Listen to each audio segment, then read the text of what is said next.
نعرہ تکبیر، اللہ اکبر، نعرہ رسالت، یا رسول اللہ، نعرہ حیدری، یا علی، نعرہ غوثیہ، یا غوثیہ،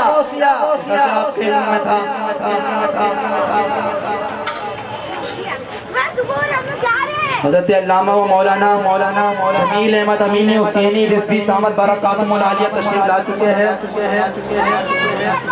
آپ کو دلی عطائی گرائیوں سے خوش آمدید کہتا ہوں۔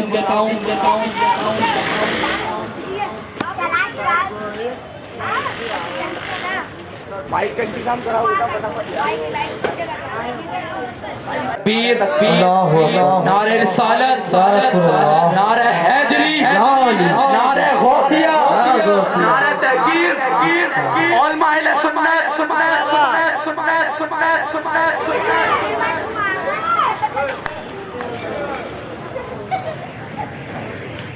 دعوت برکاتہم العالیہ جماعت اہل سنت ناظم اعلیٰ ضلع کورنگی ٹاؤن کو میں اپنے دل اظہاری خیال بیان کرنے کی دعوت دیتا ہوں۔ نعرہ تکبیر، نعرہ رسالت، نعرہ حیدری، نعرہ غوثیہ، نعرہ تحقیر، علماء اہل سنت۔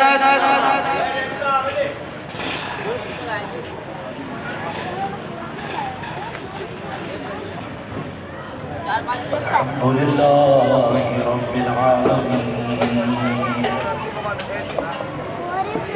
والعاقبۃ للمتقین والصلاة والسلام علی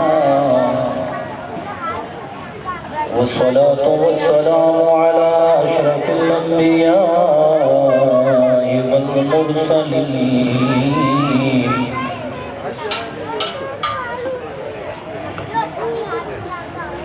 الحمد لله الذي وحده من لا نبي بعده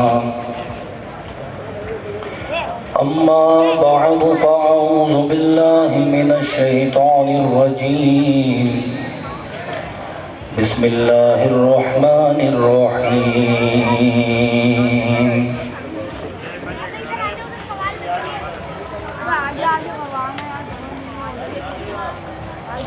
قل هل يستوي الذين يعلمون والذين لا يعلمون صدق الله مولانا العظيم وبلغنا رسوله النبي الأمين الكريم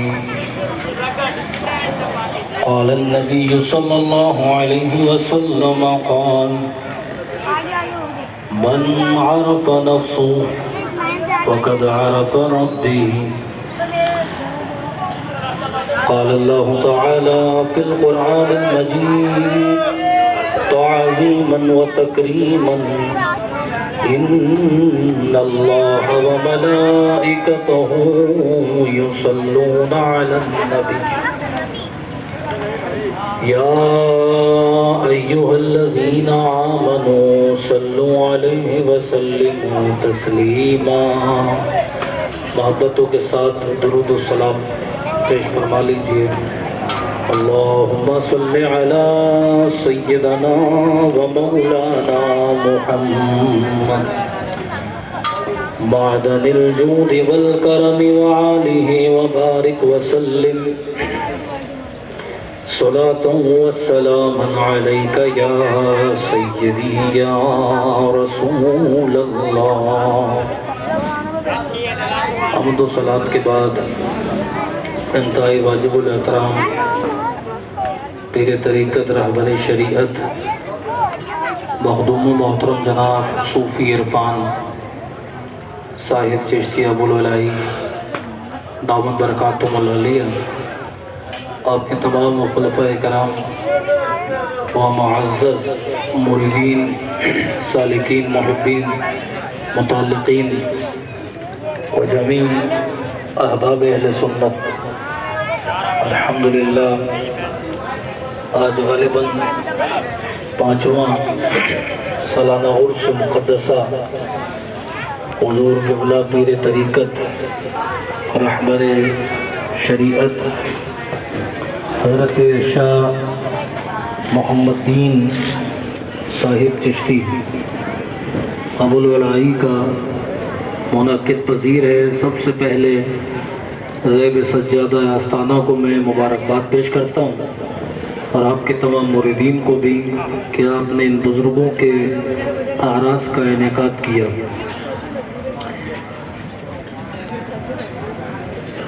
صوفی صاحب کا حکم ہوا، پیر صاحب نے حکم دیا تھا تو اس کی تعمیل میں حاضر ہوا ہوں۔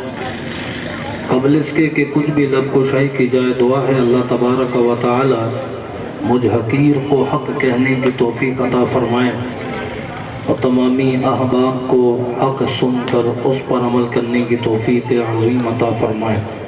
ہم نے حصول برکت کے لیے قرآن کریم کی یہ آیت تلاوت کی ہے کہ آپ فرما دیجئے اے اللہ کے رسول وعلیکم السلام ورحمۃ اللہ، اے اللہ کے رسول صلی اللہ علیہ وسلم، اللہ تبارک و تعالیٰ نے استحفامیہ یعنی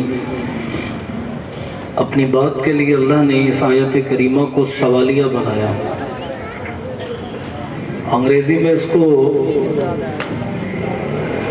انٹروگیشن کہتے ہیں، اور استفہامیہ یہ قاعدہ ہے۔ اللہ فرماتا آپ فرما دیجئے کہ اہل علم یعنی علم رکھنے والے اور بے علم برابر ہو سکتے ہیں؟ پھر آگے جواب بھی خود ارشاد فرمایا اس کا کہ ہرگز برابر نہیں ہو سکتے۔ علم رکھنے والا اور بے علم برابر ہو سکتے ہیں تو ہرگز برابر نہیں ہو سکتے۔ دیکھیے کہ اللہ تبارک و تعالیٰ کی یہ شان ہے کہ اس نے علم کی فضیلت کو کس انداز میں قرآن کریم میں بتایا۔ اب علم کیا چیز ہے؟ ظاہر ہے کہ علم کا ایک مرادی معنی تو یہ بھی ہے کسی بات کے جاننے کے، کسی بات کے جان لینے کے۔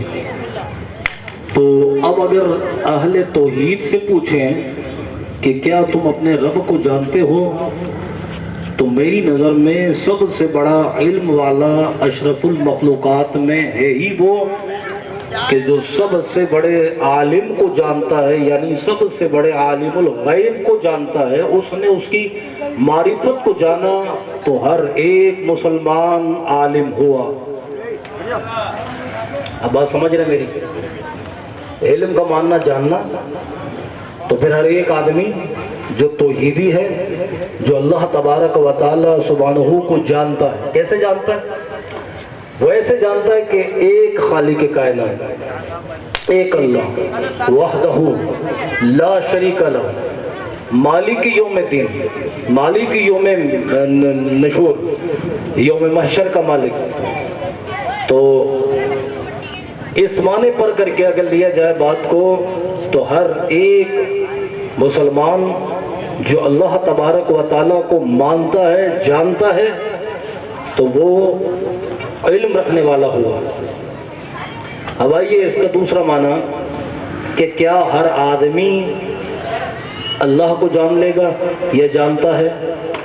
تو اس پر ہم نے حدیث پاک آپ کے سامنے بیان کی، مختصر اس کا ترجمہ اور حوالہ۔ یہ حدیث پاک آپ نے صوفیہ کی مجلس میں سنی ہوگی، اور یہ اس کا ترجمہ آپ کے ذہن میں محفوظ ہوگا۔ دیکھیے ہم سب اللہ کو مانتے ہیں، سب اللہ کو مانتے ہیں، لیکن یہ جاننا کیا چیز ہے؟ جان لینا کیا چیز ہے؟ اگر جان لیا جائے، مثال کے طور پر کہ بجلی کی تاریں چھلی ہوں، ننگی ہوں، اور اس پر کوئی ٹیپ وغیرہ نہ ہو، تو ہم یہ جانتے ہیں کہ اگر اس پر ہاتھ لگایا تو کرنٹ لگے گا اور زندگی کے لالے پڑ جائیں گے، تو ہم یہ جانتے ہیں۔ اسی کے ساتھ ہم یہ مانتے بھی کہ بجلی کرنٹ پیدا کرتی ہے، وہ کرنٹ بجلی کے جان ہوتا ہے۔ ہم یہ مانتے ہیں کہ جناب اعلیٰ کھانا کھانے سے پیٹ بھرتا ہے۔ سمجھ رہے، میں چھوٹی سی ایک مثال آپ کو دے رہا ہوں۔ کھانا کھانے سے پیٹ بھرتا ہے. میں نے ایک جگہ یہ بات کہی تھی کہ ایک بزرگ فرماتے ہیں, سمجھانے کے لیے مجلس میں کہہ رہے تھے, اس بات کو یہیں سے شروع کریں گے دوبارہ نا, یاد رکھیے گا. من عرف نفسہ پر ایک بزرگ کی مجلس تھی, بابا فرید رحمۃ اللہ علیہ, اور بعضوں نے لکھا یہ خواجہ غریب نواز رحمۃ اللہ علیہ کی مجلس تھی. اس مجلس میں ایک مولوی صاحب وہ آتے اور صوفیوں سے وہ جیلس ہونے والا تھا, جلتا تھا, اور اس کی بات عجیب ہی ہوتی تھی. صوفی شریعت کے خلاف بات نہیں کرتا. لوگ بولیں کہ یہ صوفی کیا ہوتا ہے, نقلی اصلی کے چکر میں پڑے. صوفی باصفا ہوتا ہے. صوفی کون ہوتا ہے؟ جو سب سے زیادہ تقوی والا ہوتا ہے. تقوی کو اختیار کیجئے, آپ بھی صوفی بن جائیں گے. یہ صوفی کے لیے کوئی سند تھوڑی لینی ہے, اور صوفی ثابت کرنے کے لیے بھی کوئی دلیل نہیں دینی ہے. تو وہ کہنے لگے میں آپ کی مجلس میں اس لیے نہیں بیٹھتا, آپ پتہ نہیں کیا دین کی باتیں کرتے ہیں. کہنے بھائی ہم کیا کرتے ہیں؟ کہنے لگے آپ نے ایک مجلس میں کہا اسلام کے 6 رکن ہیں, جبکہ حدیث پاک تو یہ ہے کہ بنی الاسلام علی الخمس, اسلام کی بنیاد 5 ارکان پر ہے, 5 بنیادوں پر, یعنی 5 رکن پر ہے, یعنی کلمہ, نماز, روزہ, زکوٰۃ اور حج. آپ کہتے ہیں 6 ہیں. بابا فرماتے ہیں کہ میں تو اب بھی کہتا ہوں کہ 6 ہیں. کہنے بھائی چھٹا کہاں سے آیا؟ کہنے بھائی چھٹا روٹی ہے. اب میری بات پوری سننی ہے, اس کے بعد نتیجہ قائم کر لینا ہے آپ کو. کیا کہتے ہیں؟ چھٹا رکن روٹی ہے. کہنے لگے اچھا یہ اگر کہیں لکھا تو دکھاؤ. مجلس برخاست ہونے والی, آپ نے کہا دکھائیں گے تمہیں کبھی. اب بڑی سننے والی بات. کہنے لگے اچھا جا کہاں رہے ہیں؟ مولوی صاحب کہنے لگے بھائی ہندوستان میں ہیں. کہنے لگے ابھی تو ہم جہاز روانہ ہو رہا ہے, پانی کے جہاز ہوتے تھے نا, روانگی تیار ہے, حج پڑھیں گے, عمرے کریں گے, زیارت کعبۃ اللہ کریں گے. اچھا جی جائیے, پھر ملاقات آپ سے ہوگی. اب وہ گئے سفر کرنے کے لیے, اور سفر بھی دنوں پر مشتمل ہوتا ہے, مہینوں پر مشتمل ہوتا ہے. حجاز مقدس پہنچے, عمرہ بھی کیا, حج بھی کیے, زکاتیں بھی دی, روزے بھی رکھے, کلمہ طیبہ کا ورد بھی کرتے رہے.